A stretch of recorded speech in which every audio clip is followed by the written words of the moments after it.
Oh, good morning. Good morning. Nice to see you. Lovely to see you. Yes. Is Jillian working today? Yes, she is. We just had a coffee. You did. Where is she now? She went to phone Jake.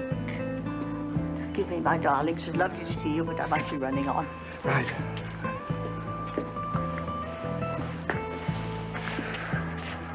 She had to wait till now to make a phone call to Jake?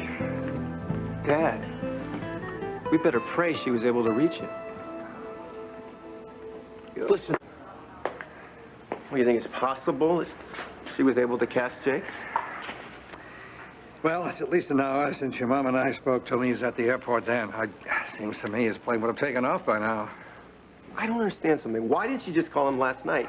Well, I certainly hoped that she'd be on the phone to him the minute I left Wildwind. Well, didn't you tell her it was urgent? No, I didn't. It wasn't urgent. I mean, I certainly never imagined that he'd go ahead and make a rash decision like this, much less act on it so quickly. Dad, if he was even Good morning, Joe, Pat. Good morning. Good morning. Talk to Jake? I just tried to call him, but there was no answer. She was too late. For what? What's going on? Jake took an airplane to Chechnya this morning. What? He's going into a war zone? Why? He's joined some medical group. But Chechnya is torn apart. It's under constant bombardment. The cities are rubble. Yes, I know. We know. But I don't understand. Why?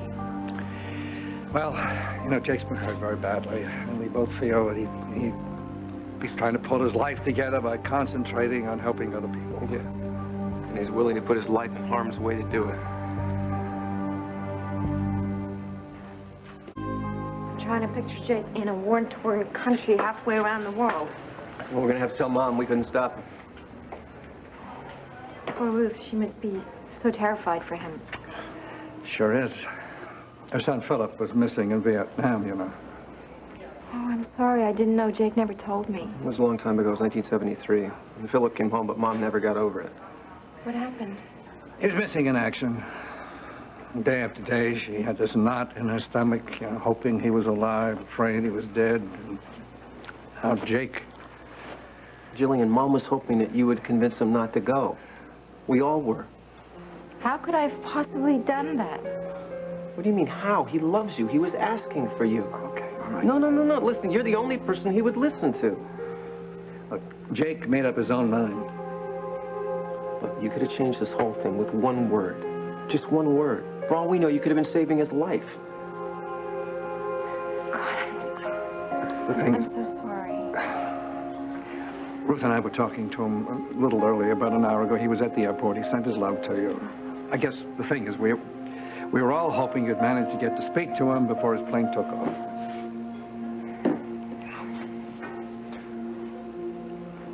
You know what? Maybe I was a coward. He only left that one letter before he left town, and I had no idea what was on his mind. I certainly didn't expect him to go off to a war country. Well, we didn't either.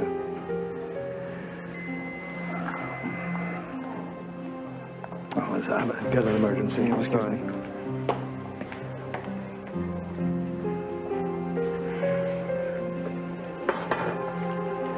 I feel so responsible.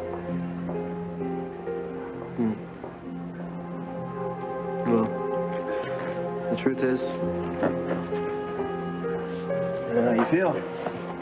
Sometimes in life you make decisions you think they're for the right reasons, and what you end up doing is hurting the people you were trying to protect in the first place. I really was trying to protect Jake and Colby. I know. I'm sure you were.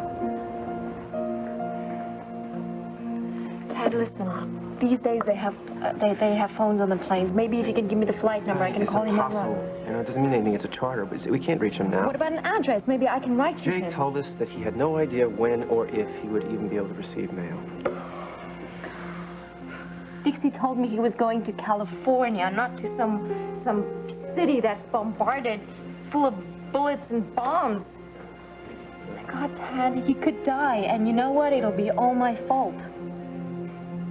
There's a lot of that going around. And I wish I could help you, I really do. But unfortunately, I'm in exactly the same position. I feel just as bad as you do, and just as guilty.